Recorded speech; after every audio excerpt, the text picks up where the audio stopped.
Pakistan shell ದಾಳಿಗೆ BSF ಯೋಧ ಬಲಿಯಾಗಿದ್ದಾರೆ. ಪಾಕ್ ಶೆಲ್ ದಾಳಿಗೆ 7 ಜನರಿಗೆ ಗಾಯವಾಗಿದೆ.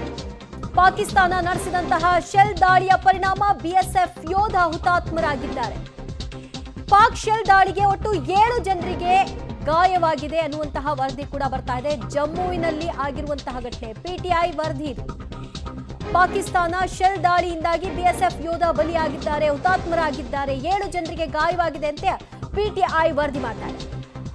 ಮತ್ತಷ್ಟು ಅಪ್ಡೇಟ್ಸ್ ಕೊಡ್ತಾರೆ ಅರುಣ್, ನೀವೀಗಷ್ಟೇ ಹೇಳ್ತಾ ಇದ್ರಿ ಪಹಲ್ಗಾಮ್ನಲ್ಲಿ 26 ಮಂದಿ ಬಲಿಯಾದ್ರು, ಇದರಿಂದಾಗಿ 17 ಮಂದಿ ಬಲಿಯಾದ್ರು ಅಂತ. ನೋಡಿ, ಈಗ ಮತ್ತೊಬ್ರು ಬಿಎಸ್ಎಫ್ ಯೋಧ ಬಲಿಯಾಗಿದ್ದಾರೆ. ಈ ಸಾವುಗಳಿಗೆ ನ್ಯಾಯ ಬೇಡವಾ? ಹಾಗಾದ್ರೆ ಏನಾಗಿದೆ ಗೊತ್ತಾ ದಿವ್ಯಾ, ಸಾಯೋರ್ಗೆ ಅಳೋರು ಯಾರು ಅನ್ನೋಂಗೆ ಆಗ್ಬಿಟ್ಟಿದೆ ಪರಿಸ್ಥಿತಿ ಈ ದೇಶದಲ್ಲಿ. ಸಾಯೋರು ಸಾಯಿರ್ತಾ ಇರ್ತಾರೆ, ಅದ್ರ ಮೇಲೆ ರಾಜಕೀಯವನ್ನ ಮಾಡ್ಕೊಂಡು ತಮಗೆ ಬೇಕಾಗಿರುವಂಥ ರೀತಿಯಲ್ಲಿ ಲಾಭವನ್ನ ಮಾಡ್ಕೊಂಡು ಹೋಗುವಂಥ ಪರಿಸ್ಥಿತಿಗೆ ಈಗ ಹಾಗಾಗ್ಕೂಡುದು. ಕಾರಣ ನಮ್ಮ ಯೋಧರು ಯಾತಕ್ಕೋಸ್ಕರ ಇವತ್ತು ಹುತಾತ್ಮರಾದರು, ಯಾತಕ್ಕೋಸ್ಕರ ಒಟ್ಟು 3 ಯೋಧರಿಗೆ ಹುತಾತ್ಮರಾಗಿರೋದು. ಅವ್ರ ಕುಟುಂಬದ ಪರಿಸ್ಥಿತಿ ಏನಾಗುತ್ತೆ?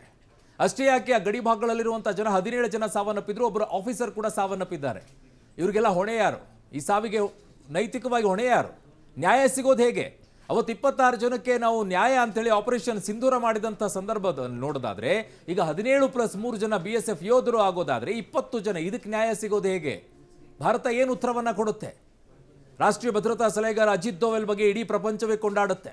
ಆದರೆ ಈ ಬಾರಿ ಯಾವ ನಿರ್ಣಯವನ್ನು ತಗೊಳ್ತಾರೆ, ಏನು ಮಾಡುತ್ತೆ ಭಾರತ?